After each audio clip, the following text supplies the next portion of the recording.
You also have another book. It's titled Christmas Miracle on 19th Street. Now, without Yes. revealing too much, tell me what this book is all about and what it entails. Well, it's about these children that come to the conclusion there wasn't going to be no Christmas that time, and they wanted God to change it. The one little girl, Tammy, she was really a good person, and she went and talked to her little friends about it. That they all been told there wasn't going to be no Christmas that year. It's because it's a poor town. A lot of people didn't have no money, and but children, they look for things to be on Christmas. So these kids began to pray, and there was a miracle happen on 19th Street because Mhm. God took care of it. All right. Now, what was your inspiration behind this story? Is this personal? Is this something from experience or some other people's experience? Well, the little girl was a preacher at 9 years old, and she had a lot of people that came to her to talk to her. All the stuff that they got came from different people, that like the mother had a broken down table that she would go to every morning. And her daughter told her, she said, "Mom, no, one day I'll marry a rich man and you won't have to worry about no broken down table." Well, and the things that she got was a real table, a good table that was some of the things that was given to them. Now, what's the relation of the 19th Street? I mean, how did this come about? Well, that was 19th Street's where it happened at. And that was why they said that on 19th Street is where everything would begin and end. Tammy and they named their group the Musketeers, 18 Mhm. Musketeers. Wow, that's And awesome. that's something Mhm. that was in the group. And they just began to pray and believing in God. Even the men in my book, they had got jobs. It's a lot of good different stories in that book. True. Now, could you share at least one story about this book, if it's all right? One story that stuck out, that struck you in this book. Okay. For one thing, they all came and thanked Tammy for praying and believing that God would change their lives there on 19th Street.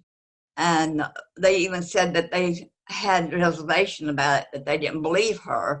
But when everything changed, they began to change themselves. Their lives would change too, Men that came there and talked to Tammy. They had a wonderful Christmas. They were all together, and the little town was changed completely from poor to rich in place. It's like from rags to riches. And Hmm. they were all happy because they had things that they never had before.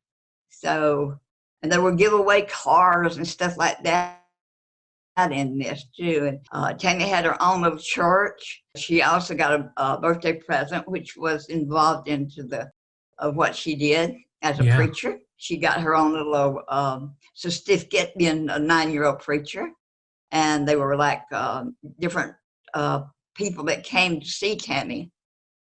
I think the message of this story would really go out to people, telling them that you don't really have to have much just to celebrate Christmas. All you need That's to right. have is your That is family. exactly right. It's not the material things all the time, but for children, children is something about little children that want to have something for Christmas, and that's what Tammy knew, and that's why she went out and started praying. Yeah, this is true. I personally love Christmas stories. One of my favorites is A Christmas Carol, by Charles Dickens. And Uh-huh. those are one of my favorite Christmas stories. And I think this book of yours is bound to be one. This is an awesome story. And this is very perfect for Christmas. Yes? It sure is, and we only got a couple of months till Christmas. To me, I just feel like that if people read this book, and it might be somebody out there that is poor. God True. changes lives. It doesn't matter. He changes lives. If we believe in Him, it's got to have faith and believe in Him. And He Mhm. will change a lot of people's lives just to read that book. True. Well, Jeanie, your faith just amazes me. And through God's wisdom, through God's powerful words, I'm pretty sure this book is really, well, your books are really going to go a long way. Thank you very much. I appreciate that. All right, there you have it I now. have other books as well out there, Mhm. Brad. I do. I have other books out there as well.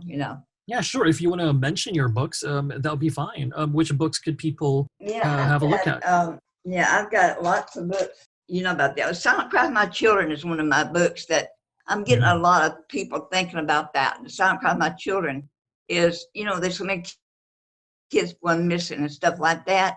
I have book one Yeah. and two on Silent Cry for My Children. And when Kid Come Home, it's a child's book.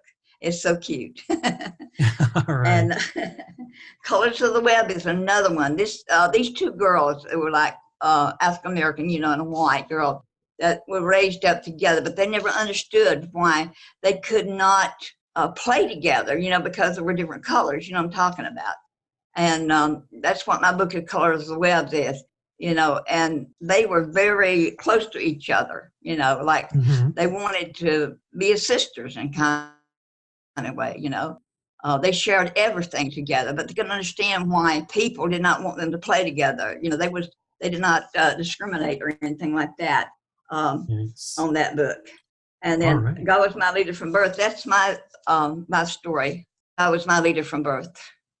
There's a lot of Okay. things that happened to me as I grew up, so I wrote a book on that. That's a lot of And books. Now, you definitely have a lot yeah, of inspiration in writing, huh? yes, and all my books is about the Lord because I want people to know what I believe in. I love my Jesus, I do, and All right. he has been through. I mean, he has helped me through a lot because see, I lost a lot of my family just not in 14 years between and them, and I lost a lot of my family, and God has been through with me through all this, because if it hadn't been for Him, I don't think I would have lived. I really don't, but Well, He has been here with me. all right. Thank you for that, Jeannie. Now, are there anything that you want people to invite to? Do you have any Facebook or, where could people check you out in your books? Well, it's at Amazon and most, sites where you find books at, they're there everywhere, They're in other countries. All But I'm right. just getting them started over again because I had to independently do some of my books Mhm. myself, in 2018. There you have it. I also have the trailers. I have two on the two books that you mentioned first. I have trailers on those. All right, there you have it. Thank you so much, Jeannie. Again, your faith amazes me, and I'm pretty sure people are going to check out your book. Once again, to all the listeners out there, make sure to check out Jeanie Breedwell and her books, The Rapture of the Church, Before and After, and Christmas Miracle on 19th Street. Jeannie, thank you so much for your time, and it was an awesome interview with you, and I hope I can talk to you again. Thank you very much, Brad. I appreciate what you did, and God bless you and your family. Oh, thank you so much. So there you have it, people. Catch us again in another episode. That was author Jeanie Breedwell trying to talk about her books, The Rapture of Church, Before and After, and Christmas Miracle on 19th Street. This has been Brad, and I'll see you again next time in another edition of the Book Talk. Have a nice day.